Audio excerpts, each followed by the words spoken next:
بسم اللہ الرحمن الرحیم۔ یہ ہے امت مسلمہ کے اصل مجرم جنہوں نے امت مسلموں کو فرقوں میں بانٹا ہے، ان کی طاقت کو پارا پارا کیا اور دین داری کو خالص دکانداری کے اندر تبدیل کر دیا۔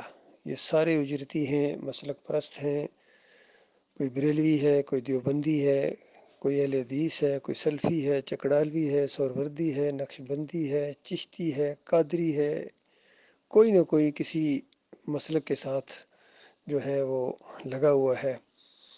اور اس میں چند نام رہ گئے ہیں، ان کے بھی فوٹو اس میں ہونے چاہیے تھے۔ جس طرح ان سب کے پیچھے علی انجینئر صاحب کہتے ہیں میں نمازیں پڑھتا ہوں، میں ان کو چندے بھی دیتا ہوں۔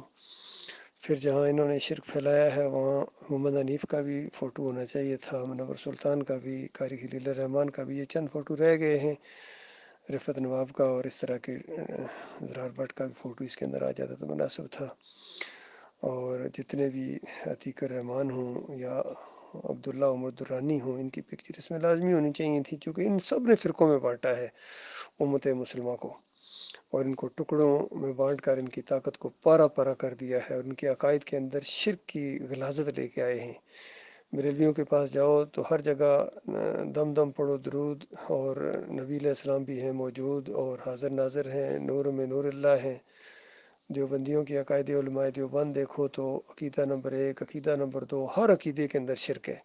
کہتے ہیں ہم قبروں سے فیض کے قائل ہیں، لیکن جس طرح خواص کرتے ہیں اور نبی علیہ السلام کو مدینے والی قبر میں زندہ سمجھتے ہیں جنت الفردوس کی بجائے، اور جہاں اعمال پیش ہونے کا عقیدہ رکھتے ہیں، یہی عقیدہ ہے اہل حدیثوں کا۔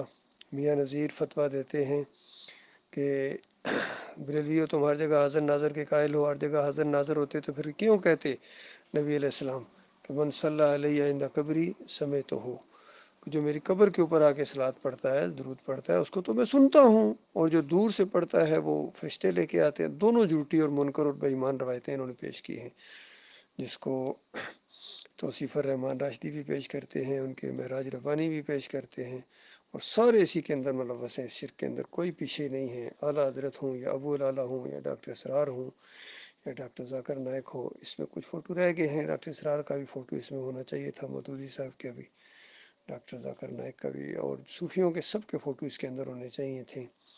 عبد القادر جیلانی، محی الدین چشتی، علی اجویری، شاہ ولی اللہ کے پورے خاندان کا گروپ فوٹو ہونا چاہیے تھا، ان کو چچا کا، ان کا تایا کا، ان کی جو ہے دادا کا، اشرف علی تھانوی کا، یہ سارے اس کے اندر ملوث ہیں۔ یقین کیجیے یہ گروپ فوٹو ان کا آپ کے سامنے آ گیا ہے، سارے شرک کے اندر ملوث ہیں۔ کوئی تعویذ گنڈے کا شرک ہے، کوئی واسطے وسیلے کا، کوئی رکوع اور سجدے کا، کوئی جمہوریت کا شرک ہے، اس کے اندر یہ حافظ سعید کا فوٹو ہونا چاہیے تھا، اور خادم حسین رضوی کا بھی، یہ سارے، طارق القادری کا، طارق جمیل کا فوٹو تو بالکل بیچ میں ہونا چاہیے تھا، تاکہ سب کے سامنے یہ پتہ چل جائے یہ وہ مجرم ہے، اشتہاری مجرم، پہچانو ان کو، یہ اصل مجرم ہے۔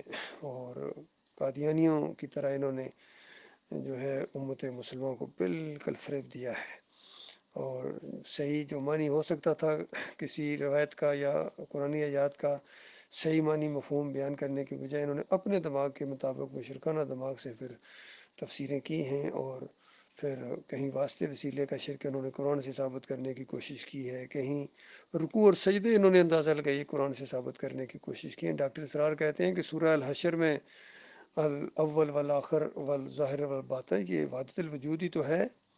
اشرف علی تھانوی صاحب کہتے ہیں کہ اللہ کے بندوں کو نبی کا بندہ کہا جا سکتا ہے، سورہ زمر میں آیا ہے، قل یا عبادی الذین اسرفوا علی انفسہم، اس آیت کو پیش کر رہے ہیں، حالانکہ وہاں صاف مطلب ہے کہ اے نبی میری طرف سے میرے بندوں کو کہو۔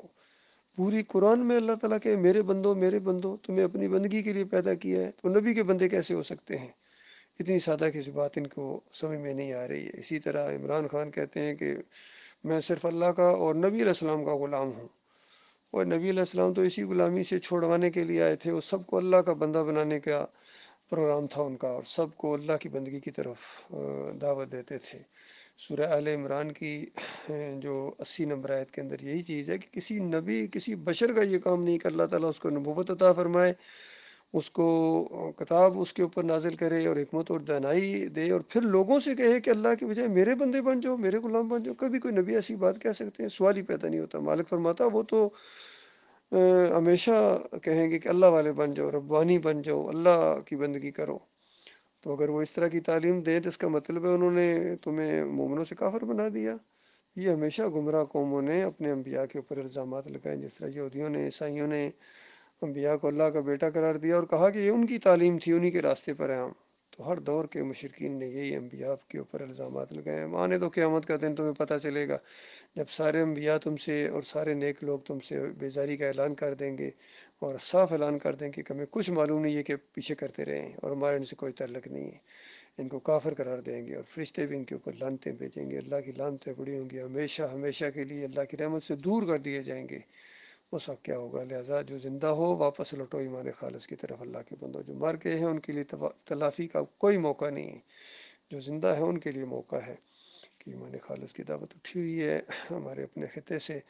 توحید کی دعوت، ایمان خالص کی دعوت، اس کے ساتھ چمٹ جاؤ اللہ کے بندو، اور شرک کی ایک ایک قسم کو پہچانو اور اس سے برات کا اعلان کرو، بیزاری کا اعلان کرو. شرک پھیلانے والوں سے تمہارا کوئی تعلق نہیں ہونا چاہیے. ان کو امام اور امام زیادہ کہنے کی بجائے یا ان کو اپنا لیڈر اور ان کی امامت قبول کرنے کے بجائے ان کا کفر کرنا ہے.